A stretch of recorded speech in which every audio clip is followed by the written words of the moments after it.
नमस्ते साथियों। गांव सरकार की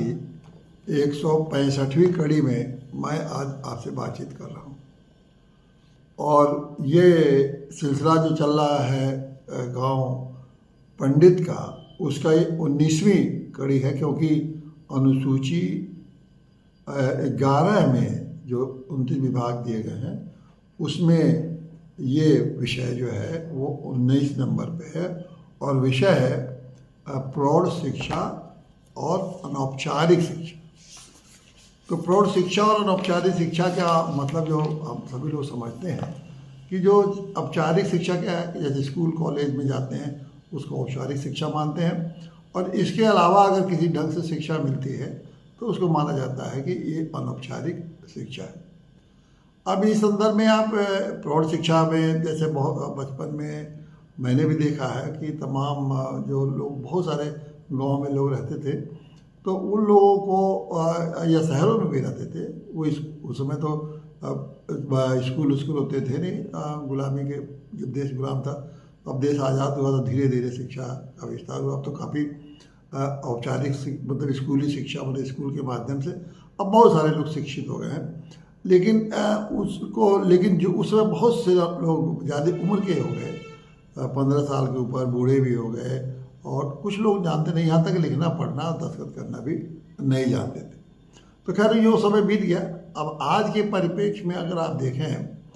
तो ऐसा नहीं है कि लोग अब अशिक्षित इतनी भारी संख्या में, करीब करीब लगभग 80-90% लोग शिक्षित हैं। कम इतना शिक्षित नहीं हैं कि अपना पढ़ लिख सकते हैं, नाम बता सकते हैं, हस्ताक्षर कर सकते हैं और थोड़ी बात अपनी कह सकते हैं। लेकिन फिर भी ऐसा नहीं, फिर भी बहुत सारे लोग हैं जो अभी भी स्कूल नहीं गए, कॉलेज नहीं गए, और इनकी संख्या भी काफ़ी है। फिर देश के स्तर की बात कर रहा हूँ, क्योंकि अगर देश स्तर पर आप देखेंगे तो इनकी भी संख्या बहुत अच्छी खासी संख्या है। करीब आज भी महिलाएं 60% से ज़्यादा शिक्षित नहीं हैं। पुरुषों की संख्या कहीं 70-75 है, लेकिन बहुत से दूर दराज इलाकों में अगर देखा जाए तो इनकी संख्या, महिलाओं की संख्या मुश्किल से 25-30% है, और पुरुषों की भी संख्या 40-50% से ज़्यादा नहीं है दूर दराज के इलाकों में। लेकिन अगर जो दूर दराज इलाके नहीं हैं, जो सामान्य शहरों के आसपास या कस्बों के आसपास के हैं, जहाँ स्कूल खुल गए हैं समय के पहले, वहाँ तो अच्छा है, लेकिन बाकी जगह अभी भी स्थिति नहीं है।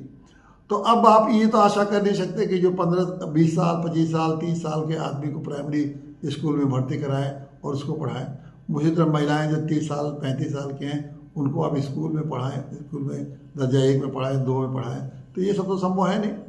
तो उनको अगर इस तरह स्कूली शिक्षा से आप नहीं उनको कुछ ज्ञान दे सकते हैं, ऐसे ही लोगों के लिए जिनकी आयु थोड़ी ज़्यादा हो गई है, वैसे तो रखा गया है 15 साल के ऊपर के लोगों को, क्योंकि 14 साल तो सभी की संविधान में 14 साल तक शिक्षा तो अनिवार्य शिक्षा रखी गई है और ये मौलिक अधिकार है। तो वहाँ तक तो आपको मान के ये चला जाता है कि 14 साल तक सभी की शिक्षा संविधान के अनुसार सभी लोग शिक्षित हैं। लेकिन फिर भी अगर नहीं भी है तो अलग बात है। 14 साल के बाद अगर अशिक्षित हैं तो 15 साल से लेके और जितने भी आयु के लोग हैं, इन लोग अगर अनपढ़ हैं, चाहे स्त्री हो पुरुष हो, तो उन लोगों को शिक्षा देने के लिए ये व्यवस्था प्रौढ़ शिक्षा या कहिए कि अनौपचारिक शिक्षा के माध्यम से उनको शिक्षित करने का एक व्यापक आंदोलन या अभियान सरकार चलाती रहती है। ऐसा नहीं है कि इस दिशा में सरकार काम नहीं करे, बहुत काफ़ी इस दिशा में बहुत सारे संस्थाओं के माध्यम से ऐसे लोगों को निरंतर शिक्षित करने का प्रयास होता रहता है। अब ये गांव के ग्राम पंचायत को ये जो अधिकार दिया गया है, तो इसका तो महत्व तो समझने की जरूरत है, क्योंकि गांव पंचायत को अगर ये अधिकार दिया गया है तो आप समझिए कि इसको कितनी महत्ता दी गई है, और ठीक भी दी गई है, क्योंकि गांव में सबसे ज़्यादा अनपढ़ लोग और शिक्षित लोग गांव में हैं। तो अगर ये इसके लिए गाँव की जिम्मेदारी तो प्रौढ़ शिक्षा और औपचारिक शिक्षा के लिए सबसे ज़्यादा ग्राम पंचायत होगी। लेकिन आप देखिए कौन से गांव में नियमित रूप से ये प्रौढ़ शिक्षा और औपचारिक शिक्षा का कोई कार्यक्रम चलता है। मुझे तो नहीं दिखाई देता अगर कहीं प्रौढ़ शिक्षा केंद्र चल रहा है और औपचारिक शिक्षा केंद्र बना दिया है सरकारी पैसे से, तो वहाँ कोई आता नहीं है, कोई पुस्तकें नहीं है, कोई तरीके, वहाँ कोई नियमित कक्षाएँ नहीं है किसी के समय के हिसाब से, क्योंकि जो प्रौढ़ शिक्षा और औपचारिक शिक्षा है, ज़्यादा गांव के मजदूर हैं, गांव के ऐसे लोग हैं जिनको कि पढ़ाई में रुचि नहीं है, तो उनको लाके और शिक्षित करना ये बहुत एक कठिन काम है। तो इतने कठिन काम के लिए तो मुझे बहुत समर्पित लोग चाहिए गांव में, जो कि इन लोगों को कन्विंस करें, मतलब उन लोगों को समझाएं बुझाएं, ज्ञान दें। नहीं अगर आते हैं तो उनके घर पर जाके कुछ उनको ज्ञान दें, उनको निरंतर उनके पीछे पड़े रहें, तब जाके ऐसे लोग थोड़ी बहुत शिक्षित हो सकते हैं। लेकिन अब ये जो प्रौढ़ शिक्षा है उसको अब इसको उन्होंने सरकार ने तो नई शिक्षा नीति में इसको सभी के लिए शिक्षा कह दिया है कि जो लोग भी सभी के गाँव इस तरह के अशिक्षित लोग हैं, उनको कोई भी हो, जिस भी आयु वर्ग का हो, उसको सभी लोग अशिक्षित हैं तो उनको इस तरह की शिक्षा दिया जाए, अनौपचारिक शिक्षा या के माध्यम से, या प्रौढ़ शिक्षा कह के उसको प्रौढ़ शिक्षा का नाम ही बदल दिया, तो अब उनको शिक्षित किया जाए। तो ऐसी शिक्षा के लिए, लेकिन देखिए मैं जो गांव के संदर्भ में अगर इसको आप सोचिए, तो अब गांव के, मैं बार बार इस बात को, मैं गांव के बारे में जब कोई बात करता हूँ तो गांव के में क्या, किस चीज़ की क्या उपयोगिता है और कैसे उस गांव के लोगों के लिए, जब तक देखिए गांव के लोग जब तक उपयोगिता नहीं समझेंगे उसका, उनके लिए अगर चीज़ उपयोगी नहीं होगी तब तक उधर उनका आकर्षण नहीं होगा, क्योंकि वो लोग इतने व्यस्त रहते हैं, तमाम छोटे मोटे कामों में लगे रहते हैं और फिर रुचि नहीं रहती है उनकी, क्योंकि वो जो भी काम करते हैं वो व्यवहारिक रूप से कुशलता तो सीख लिए हैं, वो ही काम करने में उनको ज़्यादा संतुष्टि होती है, ये ज्ञानवान अर्जित करने में उन्हें नहीं होती है। लेकिन जो ग्रामीण स्तर तक के जो व्यवहारिक कठिनाइयाँ उनके सामने आती हैं, उन चीज़ों को अगर आप बताएंगे तो वो आकर्षित होते हैं, और फिर उनको आकर्षित करके उनको बता के, और उनका उपयोगी जब तक नहीं बनता तब तक वो लोग नहीं उसमें रुचि लेते हैं। तो देखिए अब गांव में, क्योंकि अब तो खैर प्रौढ़ी शिक्षा नहीं है, वहाँ का कोई संस्था नहीं है गांव में, वहाँ औपचारिक शिक्षा की कोई संस्था वहाँ नहीं है, काम कर रही है। तमाम एनजीओ को इन्होंने दे रखा है काम, लेकिन एनजीओ सिर्फ पैसे बनाती है, गांव में तो किसी को शिक्षित करती नहीं है, और अगर करती है तो पैसे ले लेती है और फर्जी लोगों को वो दस्तखत करा के और पैसे लेती है कि हमने इतने लोगों को शिक्षित किया, लेकिन वास्तविक रूप से वहाँ कोई ये किस तरह के कार्यक्रम चलते हैं। लेकिन आज के युग में अगर हर गाँव सरकार रहती और वो ग्राम पंडित रहता, ग्राम पंडित प्रौढ़ शिक्षा और औपचारिक शिक्षा, तो वो तो इस दिशा में एक उसका जिम्मेदारी होती, और उस जिम्मेदारी को वो बखूबी निभाता, क्योंकि उसकी ही जिम्मेदारी है, पंचायत ने उसको रखा है, उसके लिए इसको वेतन भी दे रही है,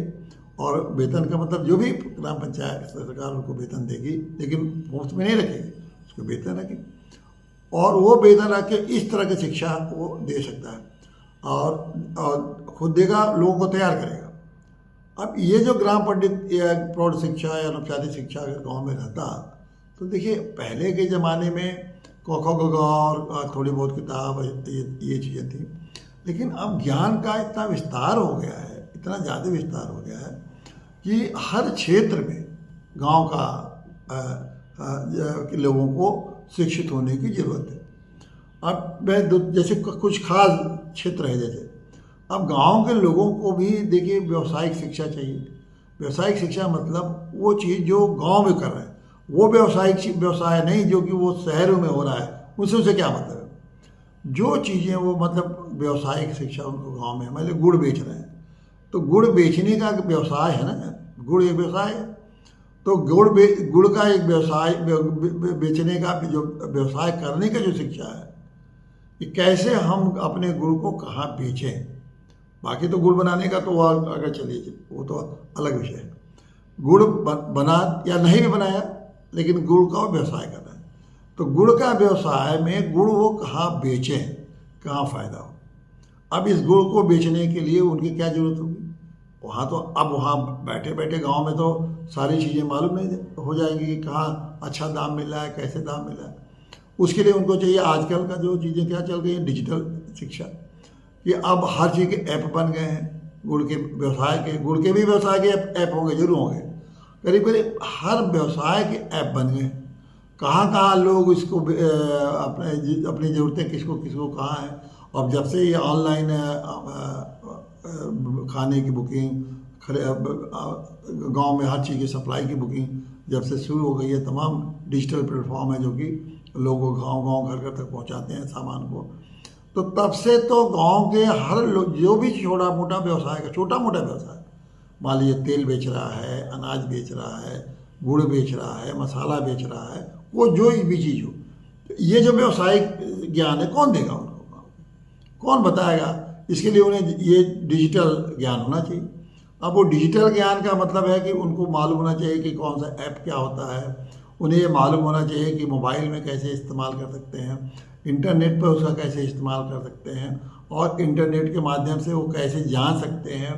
कैसे उस साइट पर जा सकते हैं। बहुत छोटी चीज़ें, लेकिन ये सारी छोटी छोटी चीज़ें जब तक गांव वालों को कोई बताएगा नहीं तो जानेंगे कैसे। अब अगर आप गांव में ये ग्राम पंडित प्रौढ़ शिक्षा रहता और कहता है भाई हमें आज आप एक हफ्ते के लिए हम डिजिटल ज्ञान देंगे लोगों को, आइए हमारे क्लास में और आपको बताएंगे कि कहाँ से मोबाइल से कैसे आप किस वेबसाइट पे जा सकते हैं, उस वेबसाइट पर क्या क्या आपकी जानकारी होगी, कौन आपसे व्यवसाय संबंधित है, कौन आपके स्वास्थ्य से संबंधित है, कौन आपके अन्य चीज़ों से, जिन तमाम चीज़ें हैं क्षेत्र में, उन जहाँ के व्यवसाय से उसे जुड़े हुए हैं वो बता सकता है। तो उस व्यवसाय संबंधित डिजिटल ज्ञान कौन देगा गांव में? वो गांव पंडित दे सकता है, क्योंकि वो होता है। और ग्राम पंडित खुद अपने भी शिक्षित होता रहेगा, क्योंकि हमेशा तमाम विभाग, सरकारी विभाग इस तरह का कार्यक्रम अब शुरू कर चुके हैं कि कहीं से भी आपको डिजिटल ज्ञान लेना हो गांव के लोगों को या किसी भी लोगों को, शहर के भी लोगों को भी, वो सब है। तमाम विभाग, ज्ञान प्रौद्योगिकी विभाग चला रहा है, ICRTC चला रहा है, और भी बहुत से विभाग हैं, बहुत सारे सरकारी विभाग ये काम करते रहते हैं, शिक्षा देने का काम। अब वो जो विभाग कर रहे हैं, विभाग को गांव तक पहुंचाना। मैं बार बार एक ग्राम पंडित का एक बहुत महत्वपूर्ण दायित्व मैं आपको कई बार बता चुका हूँ कि जो कुछ भी शहरों में या सरकार के माध्यम से जो भी चीज़ें गांव के तक पहुंचाने के नियत से की जा रही है, उसको गांव तक पहुंचाने का काम ग्राम पंडित बखूबी कर सकते हैं। उसके लिए खुद को ग्राम पंचायत को शिक्षित कराएगी, वो या भेज के शिक्षित कराएगी, कुछ वहीं रह के शिक्षित करेंगे। तो वो एक माध्यम है सारी ज्ञान के जो उस संबंध में उस विषय पर है, वो उसको गांव तक पहुंचाएंगे। यही इस देश में ये सबसे बड़ी कठिनाई यही है कि सरकार के द्वारा बनाए गए तमाम योजनाएं, सरकार के द्वारा तमाम चीज़ें जो गांव के लिए है, बाकी के लिए हम नहीं कह रहे, वो गांव तक तो जानते ही नहीं लोग, गांव तक तो पहुंचने का कोई इन्होंने माध्यम बनाया नहीं, कोई तरीका ही नहीं सरकार ने कहीं आज तक ये खोजा। और यही काम ग्राम पंडितों का है, ये मैं बार बार कहता हूँ कि यही काम ग्राम पंडितों का है। अब ग्राम पंडित को आपको अब ये नहीं है कि प्रौढ़ शिक्षा का मतलब है कि ये केवल साक्षरता, अब साक्षरता नहीं है, कौशल का कैसे लोगों को जिस भी गांव में जिस भी चीज़ की कुशलता की है वो ये बताएगा कि ये कुशलता का ज्ञान आपको आइए जितना हमें उपलब्ध है मैं बताऊंगा, और नहीं तो मैं यहाँ के माध्यम से जहाँ जहाँ देश में ये कुशलता का है उसके माध्यम से आपको कराऊंगा। वो मान लीजिए वो चल रहा है वहाँ पाठ्यक्रम ऑनलाइन, अपने यहाँ वो कार्यक्रम को कनेक्ट किया, आपको बैठाया और आप देखने लगे, आप समझने लगे। खास करके कृषि के क्षेत्र में तो बहुत ही ज़्यादा ये चल रहा है कि कृषि के क्षेत्र में कई कार्यक्रम चलते रहते हैं, हमेशा चलते रहते हैं कि हर जब फसल का समय आता है तो तमाम कार्यक्रम सरकार के जो बहुत सारे विभाग वो चलाते रहते हैं, लेकिन किसको पता। और गांव में ऐसा कोई केंद्र नहीं है जहाँ सरकार की ओर से टीवी भी लगी हो, बड़ा टीवी लगा हो और वहाँ उसके लिए सारी सुविधाएं हो और लोग बैठ के उसको देख सकें। और ये 24 घंटे ये उपलब्ध है। मजे की बात है कि 24 घंटे उपलब्ध है। अब ग्राम पंडित रहता तो जब उसको किसी को जब फुर्सत होती उस हिसाब से 1 बैच नहीं, 2 बैच नहीं, 3 बैच नहीं, 4 बैच नहीं, जब जिसको उसमें केंद्र में बुलाता, जब जिसको जिस तरह की शिक्षा रहती वो उनसे कलेक्ट कर देता, वो अपनी शिक्षा लेते रहते और वो भी अपना काम करता रहता, ये लोग भी अपना काम है। तो और अपने बहुत सारे लोगों के सहयोग से एक ऐसा सिस्टम खुद डेवलप करता कि जो भी ज्ञान की जरूरत जिसको है वो आप उस ज्ञान केंद्र पे आता, वहाँ सारा इंटरनेट वगैरह की सुविधा रहती और वो सारे ज्ञान वो उन लोगों को अपनी सुविधा के हिसाब से मिलता। लेकिन लेके मैंने पहले कहा कि वो लोग वही सुविधा ज्ञान लेंगे जो उनके लिए उपयोगी होगा। तो हर आदमी के लिए वो बनाता कि किसके लिए कौन सा उपयोगी है, हर घर के लिए, हर नौजवान के लिए, हर लड़की के लिए, हर बुजुर्ग के लिए, हर बच्चे के लिए, जिसको भी जरूरत जैसी शिक्षा होती वो उस तरह की शिक्षा का एक पाठ्यक्रम खुद बनाता। उसके लिए कोई अनौपचारिक शिक्षा है, इसके लिए कोई पाठ्यक्रम नहीं बनाया जाएगा कि इस तरह का पाठ्यक्रम होगा, उससे शिक्षा नहीं, जिसकी जैसी जरूरत हो वो जो भारत में या विदेश में कहीं भी वो उपलब्ध हो तो वो आपको वो ज्ञान देता। अब मैं एक छोटा उदाहरण आपको दूँ कि आजकल आप जानते हैं कि बहुत सारे लोग स्टोरी टेलिंग करते हैं, मतलब कहानी बनाने का बताने का धंधा करते हैं।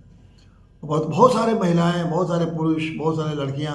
यही काम करते हैं कि ऑनलाइन वो अपना स्टोरी टेलिंग करती है और यूट्यूब के माध्यम से जो बहुत सारे लोग, हजारों लाखों लोग उनकी उसकी कहानी सुनते हैं और वो उसके बाद उसको यूट्यूब से पैसा मिल रहा है।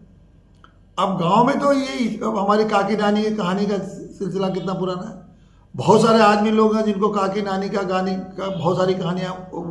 गांव के स्तर पर मालूम है। अगर अगर उनको मालूम रहता कि किस तरह से हम YouTube का इस्तेमाल करके उस कहानी के माध्यम से पैसा कमा सकते हैं तो कितनी आसानी से वो सीख लेते। उसी तरह से बहुत सारी महिलाएं जो कि अचार बनाने में बहुत माहिर हैं, एक से एक सिरका, अचार, इस तरह के ज्ञान है। तो ये ज्ञान उनको इतना ही नहीं मालूम है, ज्ञान सब है, उस ज्ञान को कैसे लोगों के समय उपलब्ध कराए, ये लोगों तक कैसे पहुँचाए उनको नहीं मालूम है, लेकिन उनका अपना ज्ञान है। तो ये जो प्रौढ़ शिक्षा और अनौपचारिक शिक्षा देने वाला ग्राम पंडित रहता, ये सारे लोग जो ज्ञानी लोग हैं, गांव के ज्ञानी, जो कि अपने ढंग से जानते हैं, अपने तरीके जानते हैं, उनको कलेक्ट कर देता। अब उनकी भाषा को अगर वो मान लीजिए उनकी भाषा ऐसी नहीं है जो कि लोग समझ सकें, तो उनकी भाषा में उनकी बात को किसी के ट्रांसलेटर ऐसे आदमी के माध्यम से उसमें देता, लोग उसको समझते। उसी तरह लोक संगीत है, उसी तरह से और भी तमाम चीज़ें हैं जो कि वो जानते हैं गांव के लोग, लेकिन उनके कोई उपलब्धता नहीं और धीरे धीरे वो सारी प्रतिभा खत्म हो रही है। तो ये जो शिक्षा है कि जो उनको ज्ञान नहीं है और उनके लिए ज़रूरत है, वो ज्ञान ग्राम पंडित उन तक पहुंचाता और जो चीज़ें उनके ज्ञान में है और जो दूसरों के लिए उपयोगी है, देश के तब कोने कोने तक उसकी उपयोगिता हो सकती है, तमाम लोगों के लिए उपयोगी हो सकता है, वह ज्ञान कैसे दूसरे लोगों को पहुंचाए, ये भी ग्राम पंडित होता है। तो ये अगर आप देखिए तो इस तरह से देखा जाए कि कितना वो गांव कितना जीवंत हो जाएगा। बाहर का ज्ञान ले रहा है और अपना ज्ञान बाहर दे रहा है, बाहर दुनिया भर का ज्ञान गांव में पहुंचा दिया, बिना उसको थोड़ी सी ग्राम पंडित ने उसको शिक्षित कर दिया तो दुनिया भर का ज्ञान अपने खुद ले रहा है, जो उसकी जरूरत हो। मैं बार बार कहता हूँ कि गाँव के लोगों को आप गंवार मत समझिए, क्योंकि आखिर में अपना जीवन तो जी ही रहे ना, अपना सारा काम तो कर ही रहे ना, सारा चीज़ें को कर रहे हैं, जो आखिर में जीवन की सारी ज़रूरतें अपनी पूरी करने के लिए अपना प्रयास तो कर ही रहे हैं। तो इनके लिए इसको, लेकिन आप एक सीधे से खारिज कर देते हैं कि नहीं वो गंवार हैं, पढ़े लिखे नहीं, अनपढ़ है, तो अब उनको आप खारिज कर देंगे तो वो अनपढ़ धीरे धीरे वो मंडूक होते चले जाते हैं। लेकिन जब उनको जो चीज़ वो कर रहे हैं उसमें अगर आप थोड़ा सा ज्ञान का दे दीजिए और बेहतर ढंग से करें, फिर थोड़ा सा जो आधुनिक ज्ञान उस क्षेत्र में आए तो थोड़ा जानेंगे और बेहतर ढंग से करें। तो ज्ञान तो चारों तरफ से फैल रहा है। अब तो जब तक ये डिजिटल प्लेटफॉर्म शुरू हुए हैं तब से तो ऑनलाइन या इंटरनेट की सुविधा मिली ऐसे कई आसान भाषाओं में, तब तक तो आपको पूरी दुनिया से ज्ञान मिले और आपको भी इसी तरह पहुंचा दें कि आप भी पूरी दुनिया में ज्ञान दीजिए। जैसे मैं यहाँ से बैठ के आपको बता रहा हूँ ना कि ये सारी चीज़ें हैं, तो आप गांव में अगर ये बात अगर सुन रहे हैं तो ये तो हम ज्ञान ही तो ले रहे हैं कि कैसे करें। और खुद में अगर आप चाहें तो आप भी हमको ज्ञान लें।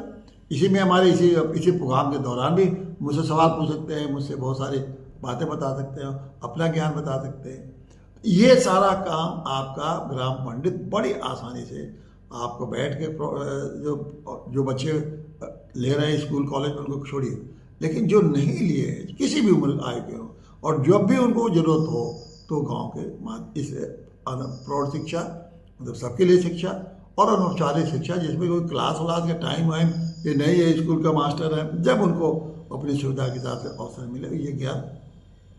प्राप्त कर सकते हैं। तो कितना महत्वपूर्ण है, देखिए ये गांव के लिए आप देखिए कितना महत्वपूर्ण है, क्योंकि गांव में लोगों के पास एक नियमित रूप से समय नहीं है कि हम सब काम धाम छोड़ के सुबह 10-8 बजे स्कूल जाए किसी जगह बैठे। अरे उन्हें कभी 8 बजे रात में फुर्सत मिलती है, कभी दोपहर में मिलती है, कभी सवेरे मिल जाती है, वो बहुत ही उनका समय है क्योंकि उन्हें बहुत सारे काम अपने करने रहते हैं, तो उसमें वो समय निकाल के अपना करते रहेंगे और इनको जो वहाँ उपलब्ध 24 घंटे ऐसी सुविधा का उपलब्ध रहेगी। तो ये इसका महत्व है। अब इस महत्व को दिक्कत यही है कि न इस पर किसी की चिंता ही नहीं। ये गांव के जो इतना संविधान ने कितना बड़ा अधिकार और कितनी बड़ा उन्होंने सपना गांव भारत के गांव के लिए कितना बड़ा सपना देखा है और हर क्षेत्र में देखा है, मतलब उनके जीवन को कैसे गांव ग्रामीण जीवन को कैसे एकदम से ऊंचे स्तर तक उठाया जाए और उनका संपूर्ण विकास किया जाए। कितनी इस गंभीरता से हर क्षेत्र को देखा गया है, लेकिन इस देश के नेता और अफसर मैं यही कहूँगा कि इतनी महत्वपूर्ण चीज़ को दो कौड़े का बना दिया है कि जैसे कोई मतलब ही नहीं है और इनको उन्हीं चीज़ों में रुचि है जिससे कि उनका आगे उनकी प्रोन्नति हो, उनका करियर बने, उनको सुविधा मिले, उनको ठाट बाट रहे, बस उसी में दिन रात लगे रहते हैं और लोग बाकी लोगों का हुक्म देते रहते हैं, शोषण करते रहते हैं, बेवकूफ़ बनाते रहते हैं, इसी में सारी ज़िंदगी वो अपना काट के चले जाते हैं। और गांव और देश जितनी देश को जहाँ आगे बढ़ना चाहिए सालों से 75 साल में वहीं का वहीं बस सड़क बिजली पानी गाँव वाले समझते हैं कि हमारे भाग्य में ही सड़क बिजली पानी की मांग करना, इसके अलावा कुछ नहीं है और उसी में लगे रहते हैं और पूरी पीढ़ियाँ हो रही हैं। अब भाग रहे हैं सब लड़के गांव छोड़ के, तो कह रहे हैं बच्चे भाग रहे हैं हमको बूढ़े लोगों को छोड़ के। अरे जब कुछ गांव में रह ही नहीं गया है, तुम्हारे पास कुछ ज्ञान है नहीं, तुम बच्चों को दिए ही नहीं क्योंकि तुम तो इसी सब चीज़ में लगे रहे। अब अभी भी जब बच्चे लेना भी चाहते हैं तो उनके पास वहाँ तक आने वाले कुछ ही आ ही नहीं रही है, तो जब उसको उस अंधेरे में वो क्यों भटके, कोशिश करते हैं कि जाके कहीं हमको प्रकाश मिले जाए, तो गांव छोड़ के भागते रहते हैं चाहे कुछ कर पाए या ना कर पाए, लेकिन कम से कम उस अंधेरे से तो निकलने की कोशिश करते हैं। तो ये जो ज्ञान है ये और कुशलता है ये जब तक उनके पास वहाँ नहीं रहेगा तो कैसे गांव में रुकेंगे, और जब वो रहेगा तो देखिए कोई नहीं जाएगा। क्यों गांव का अच्छा वातावरण प्राकृतिक वातावरण छोड़ के कौन नौजवान कोई नहीं जाएगा, इस दिशा में सोचने की होता है। तो ये ग्राम पंडित कितना महत्वपूर्ण है, हर विषय पर ग्राम पंडित का कितना बड़ा महत्वपूर्ण है, मैं बार बार आपको बताने की कोशिश करता हूँ। और आप देखिए कि जिस दिन ग्राम पंडित हर विषय के तैयार जाएंगे उन तजुर्बे में गांव को 5 साल 10 साल में कहाँ पहुँच जाएगा ये आप कल्पना नहीं कर सकते। धन्यवाद।